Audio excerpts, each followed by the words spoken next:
The Teaching of Not Knowing. Amihai Lovin, March 10th, 2025. Let's try once and for all to dispel the confusion around what is the teaching in not knowing. Obviously, it's not a teaching that had to do with knowledge. You cannot write books about it. You cannot turn it into some other form of knowledge or practice or anything like that. I think it's really encouraging to stay with not knowing. This is the teaching. Maybe to point to the value of it, or the actuality of it, or the significance in letting it be and staying with it. And it must start with the awareness that anything we do out of knowledge, and we do for knowledge. We don't like to spend time, effort, or even give chance to something to unfold without leaving knowledge behind.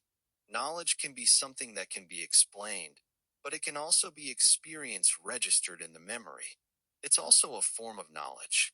But to leave completely white page, blank, nothing to remember, nothing to take with you, we are educated that that's not a good outcome. While in actuality, this is the ultimate outcome. This is freedom. Freedom from the known. So, pointing to it is the part of the education. And then discussing the difficulty of it. Put it right there and not avoiding, not hiding that for the mind it could be a torture. This necessity to know where I am, what I do, what for, what does it give me? All that is the enemy of not knowing. It's like really an outcome of desire for knowledge.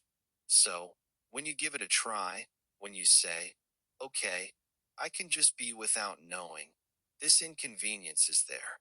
It's absolutely there, and it's changing its forms and intensities based on your condition and the conditions around you. So, to welcome it as it is, not to beautify it, not to cover it with a mask or with a sugar. It's what it is. It's inconvenient. It could be a torture to the mind. But the mind is not that which is seeking not knowing. The mind is knowledge that always seeks more knowledge, and it can never undo itself. The teaching of not knowing is the teaching of not knowing. Not knowing is the teacher. So, there is no source of knowledge here.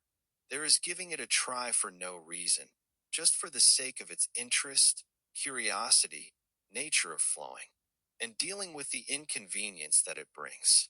Again, not in order to win something, but purely for honest exploration. Because if you are interested in truth, you cannot explore only the things that you know or that you can get something. You need to explore without limit. Otherwise, it's a limited truth. So, you don't come with knowledge to not knowing. You don't come with limits to the unlimited, immeasurable, infinite, eternal. And the last thing, be sure you will fail.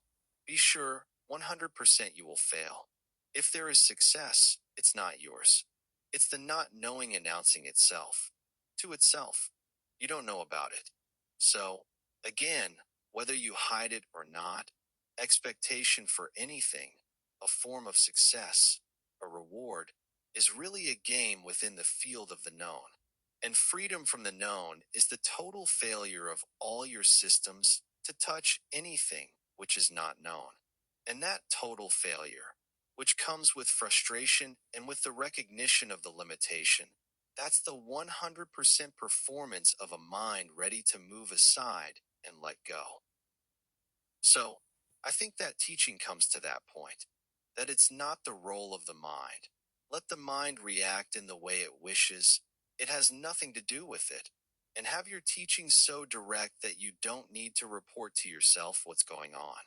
And if you do it daily, you get used to the fact that your biggest joy is not to know, which means start all over again, which means ending constantly, which means the freshness and the newness is the fountain of your joy, is your joy, is what your heart always seeks for.